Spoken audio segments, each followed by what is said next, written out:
we need to help people thrive in this world. It is incredibly diverse. It is incredibly challenging for people. But if we don't work together and use our connectional intelligence to be able to actually move the world forward, move humanity forward in a positive way, none of us will thrive.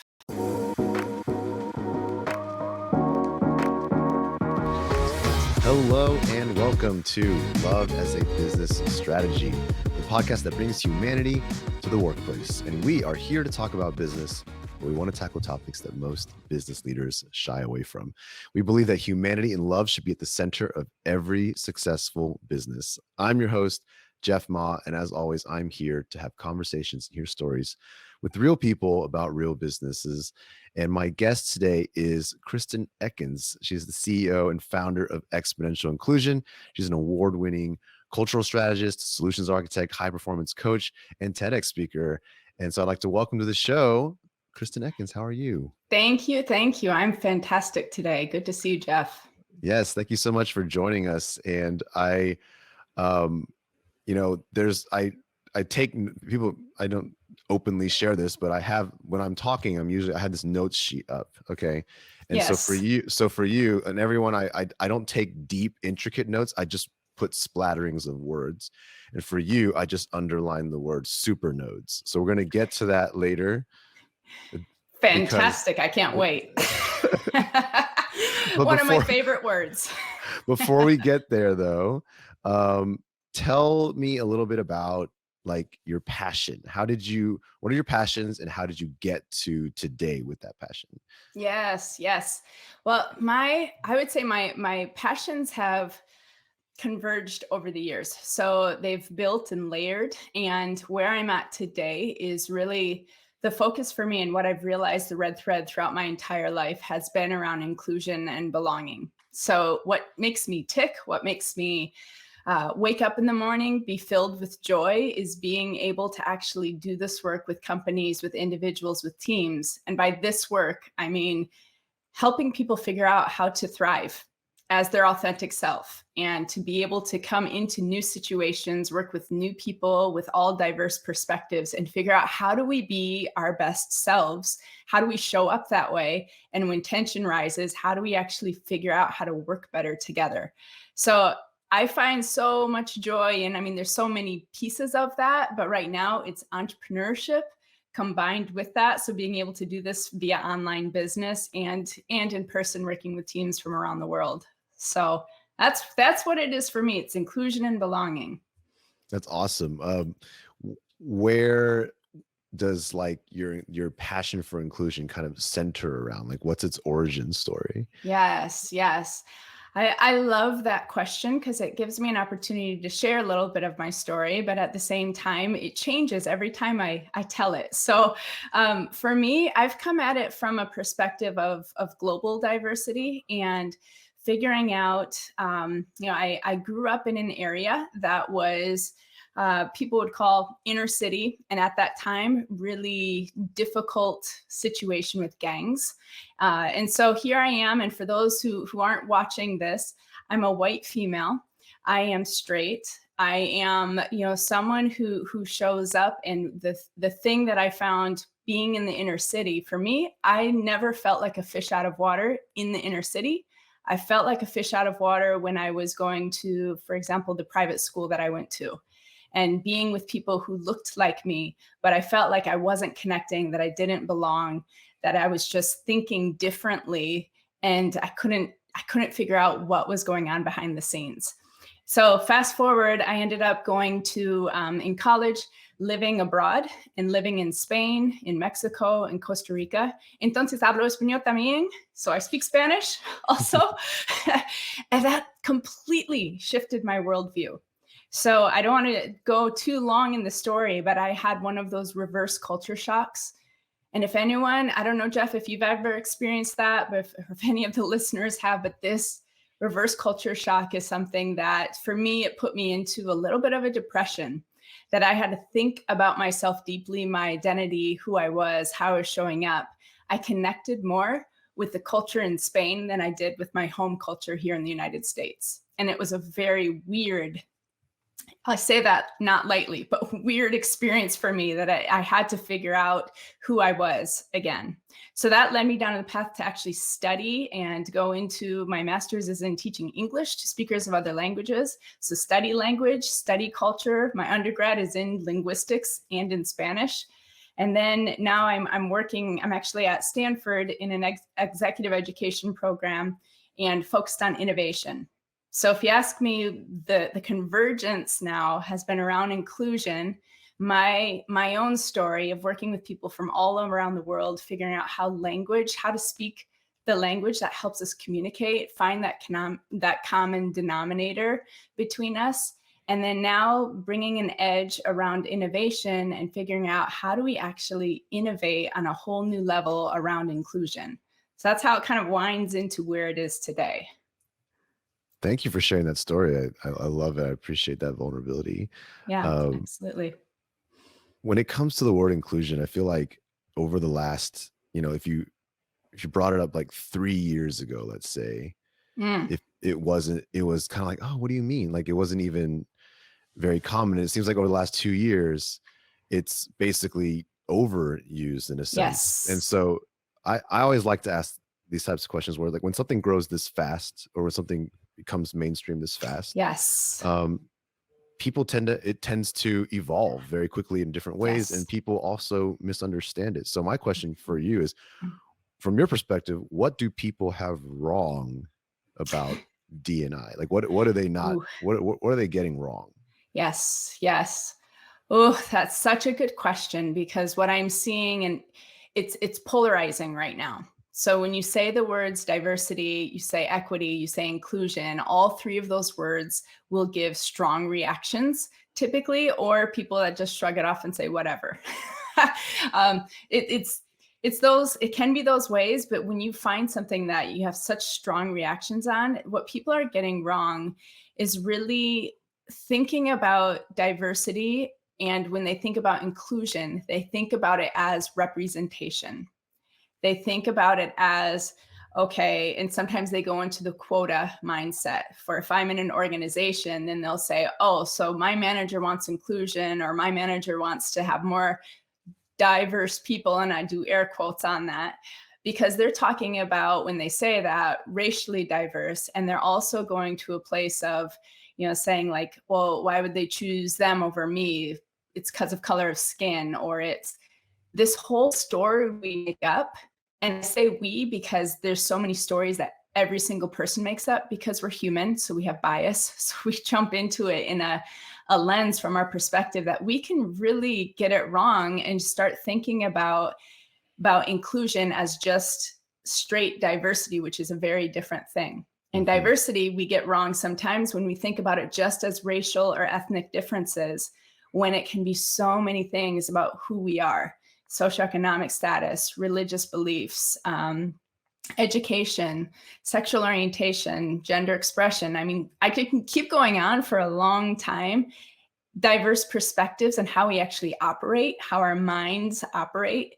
Those are all things that bring diversity into it. And we have to figure out how to actually work together. And that's where the inclusion comes in, is how do we bring these voices to the table and not just say, oh yeah, well, we have representation now, we have diversity, but then not go to that next level of actually figure out how do you include people, how do you bring their voices to the table, and not just listen, but take action on it, listen to the perspectives that might be different from our own, and actually incorporate those perspectives and give credit where credit's due. Hopefully I didn't go on too long about that. This is your episode. You can go on as long as you want. One thing we say around here quite often, an example we often give when we talk about inclusion, is that you can have a room full of straight white males, and there will Mm, still be issues of inclusion. They could all have yes. gone to the same college. They could all have really every other socioeconomic and every other change, and then yet there's still elements of behavior and elements Yes. of the way they perceive power, or the way they deal with time, the way they make decisions, and Yes. there could be one person who is more creative and everybody else is more technical, and Yes. they will be marginalized essentially in that space. That's right. And how we prefer to be led, that's a huge one that shows up, or take risk. That some of us are more comfortable with risk than others. And we all might take risks, but it's how we do it. Are we super planned? If we have plan A, B, and C, then we'll take that risk? Or is it more of a function of, no, that we have to be flexible. Let's not have all these plans, just go with it. And neither are right or wrong. It's just different ways of operating. And when we view leadership as, from top down, hierarchical, we think of that often. Many people will talk about that as being bad.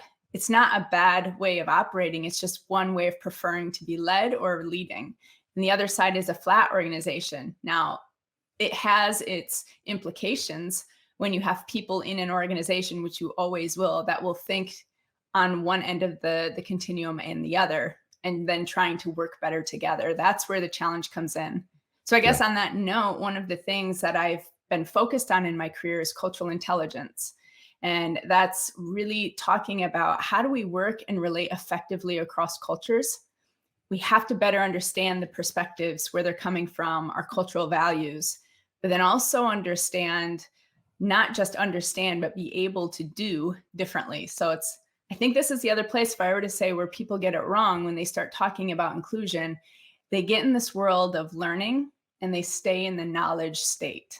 And they just and it's not a bad thing to be learning, right? I am a proponent of continuous learning and continually building our understanding and stretching our minds. And at the same time, if we just stop at having a mindset shift, learning more, and then not actually doing differently and changing our behavior, that's where we get it wrong also. So I think that's a place where it's really hard to do in the space of inclusion, because it flies up against what we feel comfortable with, and it stretches us sometimes beyond where we want to be stretched, and creating new habits and ways of doing. So this is why I actually incorporate high performance and coaching people in that space, is because of we have to think and see and do differently in order to change. And my goal is, with exponential inclusion, is move humanity forward. And if we're doing this and moving humanity forward and doing it in a way that's effective, we're actually, each one of us, and then collectively changing how we're operating. Talk a little bit about exponential inclusion. What is that all about? Yeah. So I founded this company, and this is my second business. This one is focused really on how do we move humanity forward and do it in a way that's through, inclusion. It's through using innovation techniques and tools. So human-centered design thinking. It's about bringing people together, collaborating in different ways. And the goal is, and if I say humanity, like moving humanity forward, that's such a broad, stroke. The thing is, if we're able to come together, and this is where the supernodes come in, the term that we talked about earlier briefly, supernodes to me are finding those people in the world who are making a positive global impact. And that for exponential inclusion, they believe that they can move inclusion practices forward also through some of the things that they're doing. So it's finding the supernodes in the world, bringing them together to supercharge, and I call them inclusion innovators. So I have a membership that I'm launching shortly around inclusion innovators. That it's people who maybe in the field of innovation, maybe in the field of inclusion, maybe neither of those fields, and they're just very passionate about this work. And we come together to figure out and solve some of the biggest challenges and move humanity forward together. So impact projects and that type of thing. We do fun things together. So supernodes are people. Is that Supernodes accurate? are people. Yes, Got they it. are. Though, it's interesting because within an organization, so if you think about exponential, so I'm really getting at it, and some people say, what do you mean? How are you putting a mathematical term with inclusion? Well, I'm talking about finding where are those areas, those things, maybe it's people, maybe it's practices, maybe it's ways of operating, that we find these things that will help us make more an exponential 10x the way we're doing things, 10x collaboration, 10x the inclusion work, 10x how we operate. this is something that exponential, we're finding, and often it's the supernodes. So you're creating these networks of people that can come together, and they have these incredible ways and superpowers, right? Incredible ways of operating and seeing things differently. When you bring us together, that is when we can actually change how people view the world, change how we are operating, change how we can move inclusion forward for individuals, teams, and organizations. So let's talk practical Yeah. for a moment. So we mentioned that a big problem right now is if you go into an organization and you say, let's talk diversity, let's talk inclusion, the guards go up. It's a polarizing Yes. conversation. They're like, what do you mean? I'm not racist. Like, I mean, that's like just right where they go. Yes. So how do you like practically address or approach this in the world right now? Yes, absolutely. So one organization I'm working with, it's a healthcare organization, and for them, they needed to start at disrupting bias. And that some will say, oh, you can have all these trainings and whatnot, and you can't change the way people do things. No, I can't change how someone else operates or thinks or does, but they can change themselves. What I'm there to do is create opportunities for them to see the world differently, create collaboration so they have the opportunity to work with someone from a very different perspective and see that, there's another way to do this. So with this one organization, for example, starting with the board, then the executives, then their leadership team, all the way to their entire staff, I come through and I do some learning experiences, right? Help them see differently. And this is all about behavior change as well, right? They're seeing, they're learning, they're becoming more aware of what's out there. And then through online courses, jump in with the staff, have them be able to take some bite-sized learnings, some stories that I might share. And then they actually are meeting with champions. So I've certified champions. And this is where it becomes more exponential. That it's not about, and I think this is where this might be a little bit rubbed. This is where when consultants, there's so many of us DE&I consultants, I'll call us, many of us out there, many of us doing incredible work. There's some new people also in this space that are incredible. And there's some also people in the space that will go in, and when they say I can provide the full solution, and they do this work, and it's actually, it may not be doing the work. It may just be activity and not impact driven. Mm-hmm. So the goal is to actually create networks within organizations of people who've now understood, not just seeing and becoming more aware, but are able to help change not only their own behavior, but share with others the experiences they have. So back to that story about in the company I'm working with, created champions, certified them in cultural intelligence, certified them in the tools to use to disrupt bias. And so that after they watch an online module, then one of the champions will come together with a group of 25 people and have a discussion, or maybe even just 5 people in some case, have a discussion and really start digging in. Now, how do we apply this here in our organization? So that's really the first phase. And then you start digging into practices and policies. You start digging in further into talent management and how we look at our ecosystem. So that's more of a practical example. It's more of a larger approach when they're trying to transform culture. But that is a lot of the work that we do in exponential inclusion is transforming that culture. And it often starts from the top so that they can role model behavior that they want to see as well. You're speaking my language. I think that's the same exact experience I've seen in working with businesses and business leaders specifically. Also, it's so interesting working in a space where intent matters to an extent, and the mindset has to be there before. A lot of companies try to approach it from a process first, or a tool first, or training first kind of concept, and don't always grasp the necessity of kind of coming from the right place as a person first, from a lens of wanting to do it for the right reasons as well. That's right. And understanding their why and what's in it for me. I mean, in terms of learning and development, that's critical. People, if they don't understand, or if they can't see themselves in it either, and that's a piece where often we'll get it wrong if we'll approach it as a us them. If we create an us them, that's the opposite of what we're trying to do when we're creating inclusion, right? We're trying to say we have differences and we acknowledge those differences, and they actually can sharpen how we work better together if we understand them, recognize them, and then understand how to use those as a positive way to work together rather than divisive way. Absolutely. I'm with you. Yes. Ooh, preach on. What's a buzzword that makes you cringe right now? Oh, let's see. That's a really good question. I would say it's probably ones I've used as well, but it also sure. makes me cringe, right? We have to use them for sure. Well, so one that I don't think fully makes me cringe yet. I might think of another that makes me cringe, but like words like superpowers. This is one I also used, and you heard me use it earlier.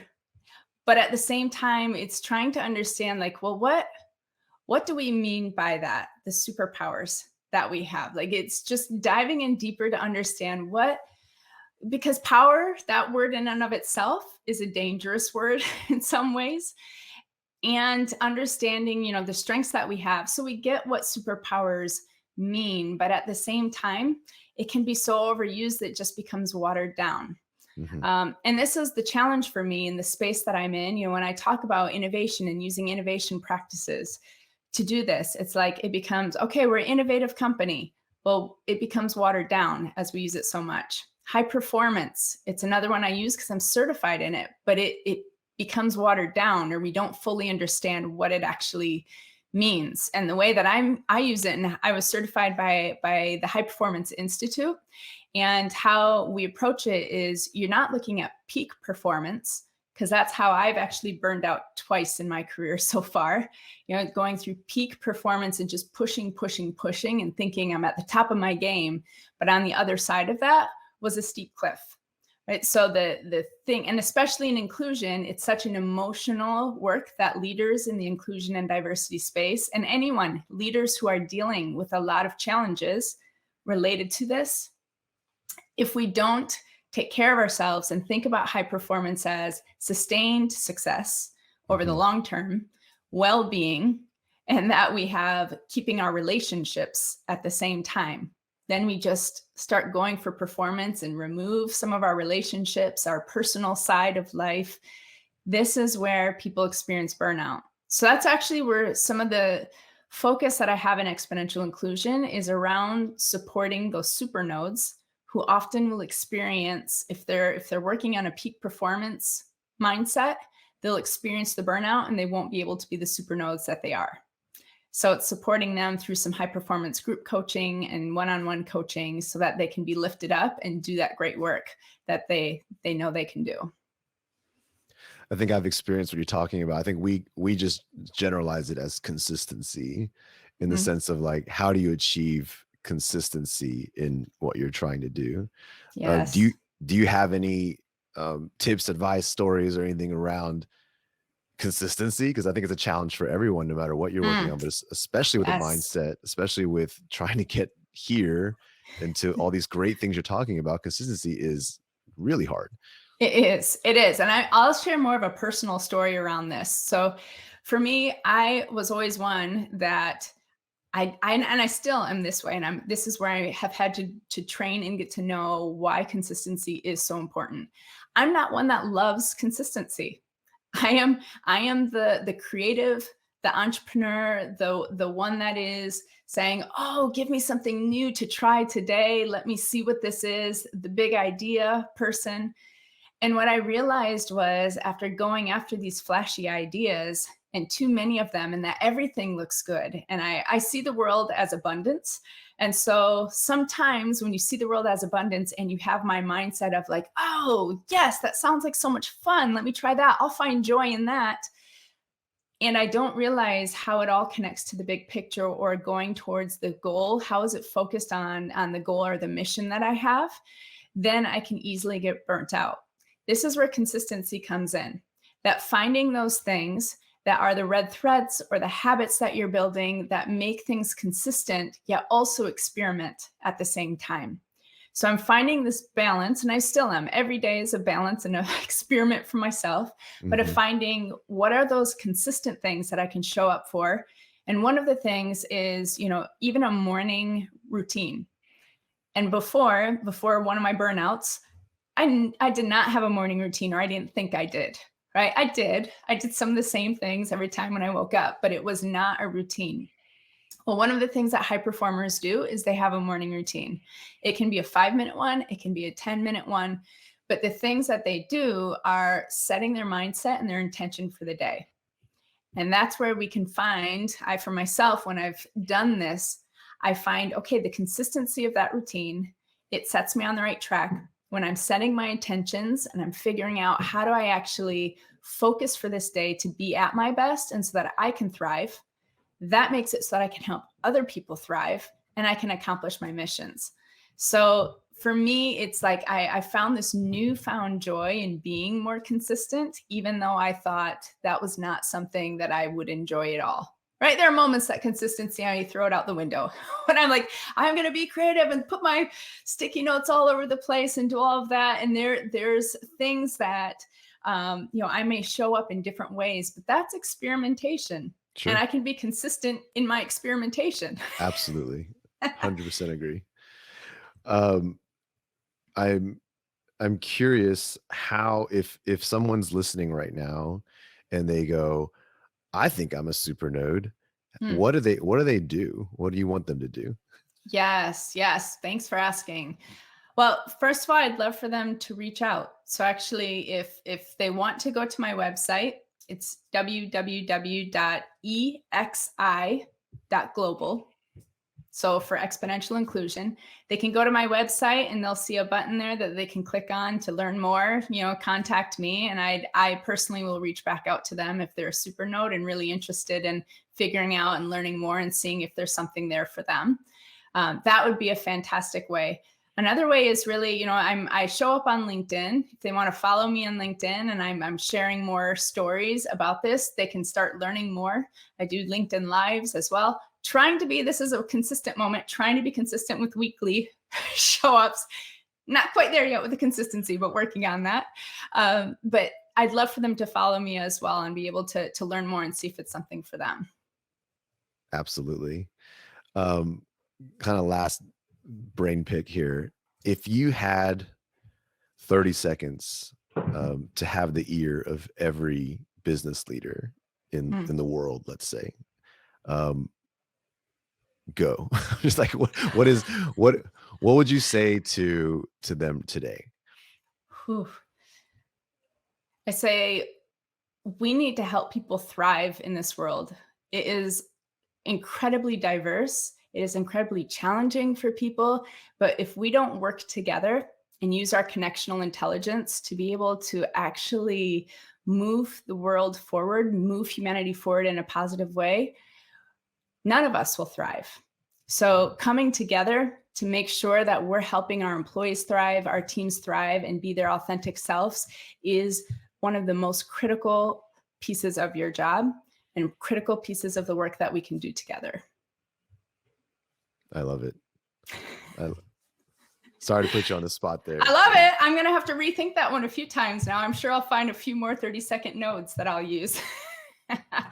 Our mission, I think, is the same, Kristin. I think so much of what you said resonated with me here. And so, I think wanting to bring this element of humanity back to the workplace here on this show, I use the word back to the workplace very intentionally, not to imply that nobody has it, but I think as a whole, we have lost touch with that element of it. And I think we're on an amazing journey. I think we are turning the corner in a lot of ways, but it's always great to connect on these things and kind of share our wisdom and learning and stories, because that's the way we get better. That's the way we expand our perspective, right? Absolutely. And the collaborations, for me, I mentioned connectional intelligence, and to me, it's we can connect on incredible levels. The people that I've met over the last year and a half, after starting my business from around the world, doing innovation work, doing global impacts with sustainable development goals, focused on UN's goals. And the things that they're doing in their organizations are out of this world. They're incredible. And those are people I want to lift up, in a podcast that I'll launch soon, lift them up, show the work that they're doing, and at the same time, be able to connect people so that we can do this work together and show the positivity that's there. I think that's the last thing I'll mention, is that there's also so much negativity and skepticism right now, and people are feeling exhausted or unsure of themselves. And we're seeing this show up so much with even high performers that I work with, that they're questioning themselves. And we're in this transition period again, coming out of COVID, but not really. People are wondering, are we out? Are we not out? And as I came back from Saudi Arabia 2 weeks ago, working with a client, they were feeling like, no one had to wear masks. But the last time I was there, everyone masked. Here in Michigan, where I live, people are wondering, people are questioning everything. So I think if we can come together and help people feel that positivity and that they can thrive and that there's joy in the world, that to me, if I can be a light, that is, I will feel like I can die happy. Kristin, thank you so much for bringing that light to us today and having this conversation with me. I really appreciated all the candor and the time you spent with us today. Truly my pleasure. Thank you, Jeff. Absolutely. And thank you to our listeners. As always, please be on the lookout for all the great things Kristin's doing. She mentioned a podcast. I'm excited about that. But for us, make sure you keep listening to our show. Check out our book if you haven't, Love as a Business Strategy, still sitting on Amazon and other retailers. So subscribe, rate, tell a friend, all those good things. We'll see you next week in the next episode. So thank you very much. Have a great week.